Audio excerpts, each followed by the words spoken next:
And answer session at a fundraiser event. It doesn't capture the question, so I don't know precisely what was asked, but I think it was about my campaign and how I'd be able to get the majority of voters to support me. By the way, whoever has released the snippets I'd certainly appreciate if they released the whole tape and so we could see all of it. I believe the point I made is the president starts out with a large number of the voters, 47, 48, 49%, something like that. These are people who are in his camp, and they'll vote for him almost no matter what. And I also have a large number of people who will vote for me almost no matter what, at least I hope so. And my campaign effort is to focus on the people in the middle. The people I will try and draw into my campaign are largely people who voted for Barack Obama last time around, but who I want to have as part of my campaign to become successful. So it's a question and answer, as I recall, about the process of the campaign and how I'm going to get the 51 or 52% I need. And I point out it's by focusing on those folks that are neither in his camp nor in my camp. Of course, there's a very different approach of the two different campaigns. As I point out, I recognize that among those that pay no tax, approximately 47% of Americans, I'm not likely to be highly successful with a message of lowering taxes. That's not as attractive to those who don't pay income taxes as it is to those who do. And likewise, those who are reliant on government are not as attracted to my message of slimming down the size of government. And so I then focus on those individuals who I believe are most likely to be able to be pulled into my camp and help me win the 51 or 50.1% that I'd need to become the next president. This is, of course, something I talk about a good deal in rallies and speeches and so forth, which is the president and I have very different approaches to the future of America and what it takes to ignite our economy and put people back to work. The president believes in what I've described as a government-centered society, where government plays a larger and larger role, provides for more and more of the needs of individuals.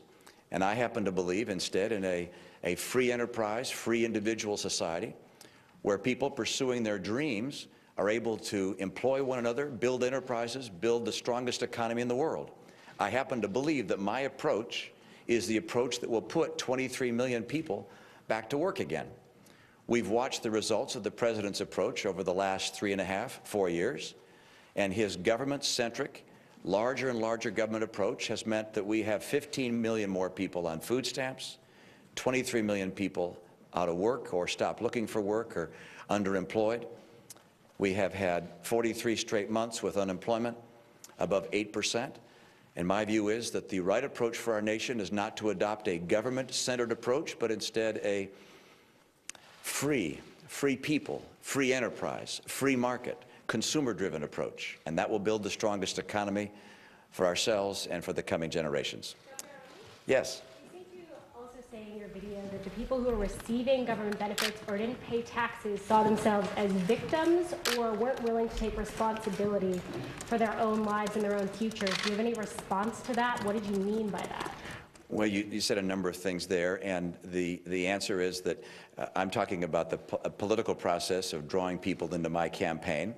Of course, individuals are going to take responsibility for their life, and my campaign is about helping people take more responsibility and becoming employed again, particularly those that don't have work. This whole campaign is focused on getting people jobs again, putting people back to work.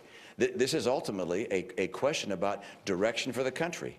Do you believe in a government-centered society that provides more and more benefits, or do you believe instead in a free enterprise society where people are able to pursue their dreams? I believe the latter will help more people get good jobs. This is a campaign fundamentally about how to help the middle class in America and how to bring people out of poverty into the middle class. And we've seen the results of the last 3-4 years, and it has not worked. My approach will get 12 million new jobs and rising take-home pay. Yes, Steve? You're not stepping away from anything you said in this video, are you? You're not backing away from anything. And do you worry you've offended this 47% who you mentioned? Well, you know, it's not elegantly stated. Let me put it that way. I'm speaking off the cuff in response to a question, and I'm sure I could state it more clearly and in a more effective way than I did in a setting like that.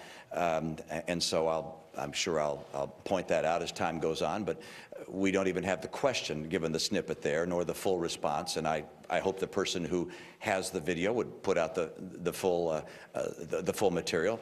But it's a message which I'm going to carry and continue to carry, which is, look, the president's approach is attractive to people who aren't not paying taxes because, frankly, my discussion about lowering taxes isn't as attractive to them, and therefore I'm not likely to draw them into my campaign as effectively as those who are in the middle. This is really a discussion about the political process of winning the election, and of course I want to help all Americans have a bright and prosperous future. And I'm convinced that the president's approach has not done that and will not do that. Yeah, Garrett? Well, Governor, this is now the second time where you've made comments at a fundraiser to donors that are different from what you say on the trail, either in terms of policy, or at least in this case in terms of tone. What assurances can you give to voters that you're not saying different things to people who fund your campaign than what you're saying to them in public and on the stage? You're coming to my fundraisers, and this is the same message that I give to people, which is that we have a very different approach, the president and I, between a government-dominated society and a society driven by free people pursuing their dreams. I'm talking about the process of campaigns. Typically, I don't talk about process in speeches because I think candidates are wiser to talk about policy and their vision than to talk about how they're going to win an election. At a fundraiser, you have people say, Governor, how are you going to win this? And so I respond, well, the president has his group, I have my group. I want to keep my team strong and motivated, and I want to get those people in the middle. That's something which fundraising people who are parting with their monies are very interested in knowing, can you win or not? And that's what this was addressing. Are all of the things that you said in the video things you believe?